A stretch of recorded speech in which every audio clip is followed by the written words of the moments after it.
දළදා වහන්සේ අතුල කියනවා නම් වැඩ සිටියට අපි දළදා වහන්සේ පෙරහැර ගෙනියන්නේ නැහැ. කීර්තිසී රාජසිංහ රජතුමාගේ කාලේ තමයි අපි පෙරහැර කරඬුව සකස් කළා. එහි සරියුත් මුගලන් ධාතුන් වහන්සේලා තමයි වැඩ සිටින්නේ.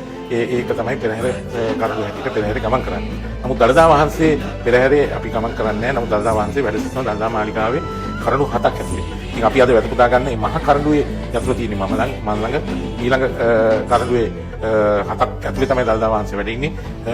ඊළඟට මල්වත මහානායක හාමුදුරුවන් ළඟ යතුරු තියෙනවා. ඊළඟට අස්ගිරිය මහානායක හාමුදුරුවන් ළඟ යතුරු තියෙනවා. ඉතින් අපි තුන් දෙනාම එකතු වුණොත් පමණයි දළදා වහන්සේ ඊට වඩා පුළුවන් වෙන්නේ.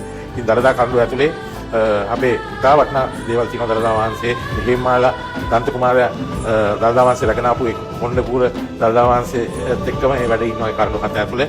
ඒ වගේම රජවරු පූජා කරපු රජවරුන්ගේ ආභරණ කුණ්ඩල ආභරණ, එතකොට රජවරුන්ගේ දිවිසෙන මාලේ සියල්ලම දළදා වහන්සේ පූජා